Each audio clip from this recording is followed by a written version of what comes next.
नमस्कार प्रशिक्षुओं, मैं सुधेंद्र कुमार मौर्य कस्तूरबा गांधी बालिका विद्यालय योजना का वीडियो लेकर उपस्थित हूँ।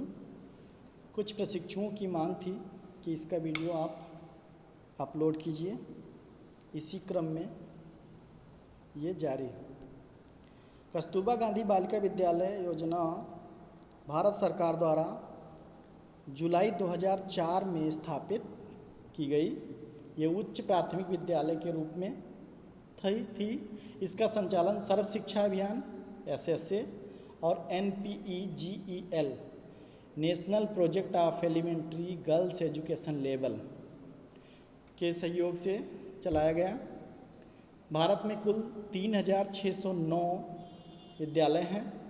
अध्ययनरत जो बालिकाएं हैं वो 3.64 लाख बालिकाएं हैं। यूपी में 750 विद्यालय अच्छा परिणाम दे रहे हैं। पहले यह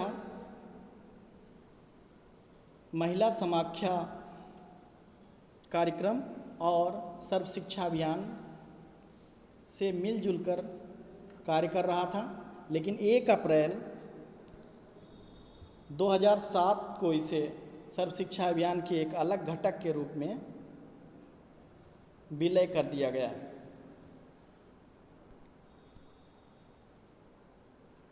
नेक्स्ट, इसमें शिक्षा से वंचित अनुसूचित जाति, अनुसूचित जनजाति, अल्पसंख्यक एवं पिछड़े वर्ग की बालिकाओं को प्रवेश दिया जाता है और यह पूर्णतः आवासीय है। यानी SC ST अल्पसंख्यक ठीक और पिछड़े वर्ग की बालिकाओं को प्रवेश दिया जाता है। यह पूर्णतः यानी पूरा आवासीय है। आवासीय माने रहने, खाने, पढ़ने, लिखने, उठने बैठने, किताब कापी, छात्रवृत्ति आदि की सारी व्यवस्था वहाँ पर है। इसका उद्देश्य है कस्तूरबा गांधी बालिका विद्यालय का पहला, गांव में पिछड़ा क्षेत्र ठीक जहाँ पर हो वहाँ की बालिकाओं को शिक्षा के प्रति जागरूक बनाना। भाई जब विद्यालय खुलेगा तो वहाँ बालिकाएं या बालक जो भी हैं सब जागरूक हो जाएंगे, तो ये बालिकाओं के लिए है, तो बालिकाओं को जागरूक करना। दूसरा है वंचित वर्ग, गरीब एवं पिछड़े वर्ग की छात्राओं को निःशुल्क शिक्षा प्रदान करना। यानी वंचित माने हमने बताया जो जिस स्तर का है उसको जो जो सुविधाएं मुहैया होनी चाहिए वह नहीं मिल पा रही हैं, तो वह वंचित वर्ग के नाम से हम उसको परिभाषित करते हैं।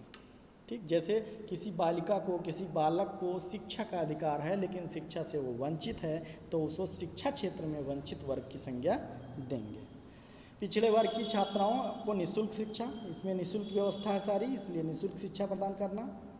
तीसरा है विद्यालय को आवासीय बनाने का उद्देश्य है बालिकाओं को आने जाने ठीक अप्रिय घटनाओं व आर्थिक कठिनाइयों से मुक्ति देना। यानी कि आने जाने में जो व्यय हो रहा है वो नहीं ना हो और उससे बचाना।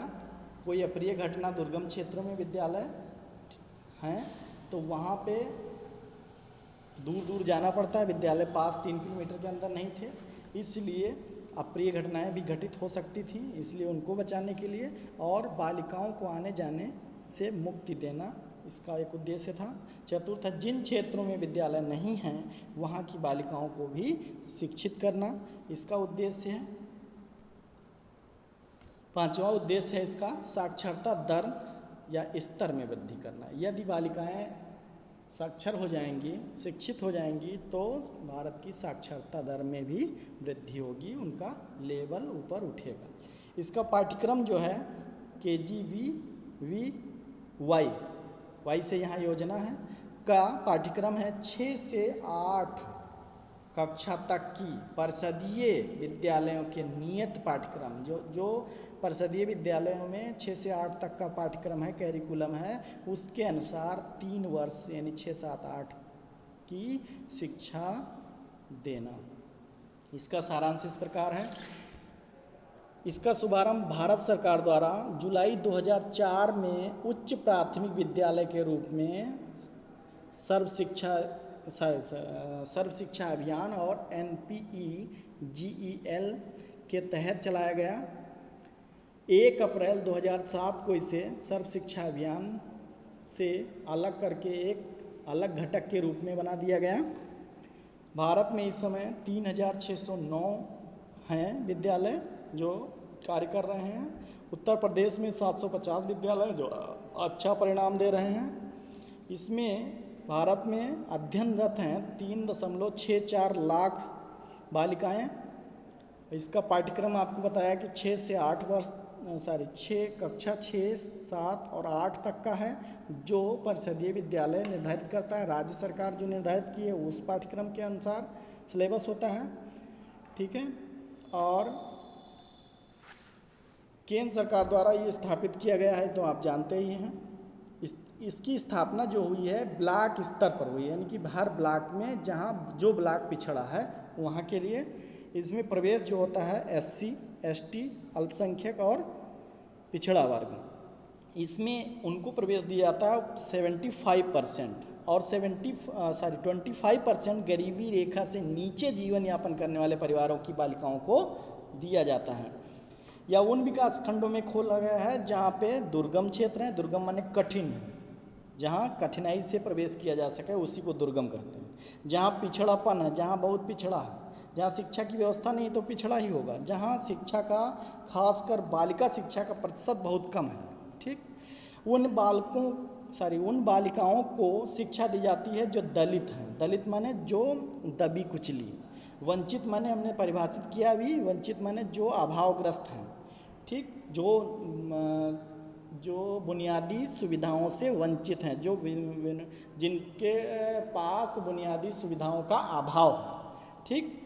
और शोषित माने जिनको दबाया गया है, शोषण किया गया है, जिन पर किसी दूसरे का अधिकार, दूसरे का मत चल रहा हो, उसे को शोषित कहते हैं, ठीक, वर्ग के से संबंधित है। महिला समाख्या और सर्व शिक्षा अभियान। तो महिला समाख्या के बारे में एक बार और बता दें। इसका उद्देश्य था ग्रामीण इलाकों, विशेषकर सामाजिक आर्थिक रूप से जो पिछड़े हैं, वहाँ की महिलाओं की शिक्षा और सशक्तिकरण के लिए एक राष्ट्रीय नीति बनाई गई थी और एक मजबूत कार्यक्रम बनाना था, ये इसका उद्देश्य था। और यह कार्यक्रम 11 राज्यों में 130 जिलों में 679 शैक्षिक रूप से पिछड़े क्षेत्रों में, प्रखंडों में और 44,446 गाँव में ये लागू है महिला समाख्या कार्यक्रम, जो 1989 में बना, 1989। तो इसके साथ इसका तालमेल था, ठीक है, सामंजस्य बिठाते हुए ये काम कर रहा था। धन्यवाद। आशा है इस वीडियो से आपको लाभ होगा।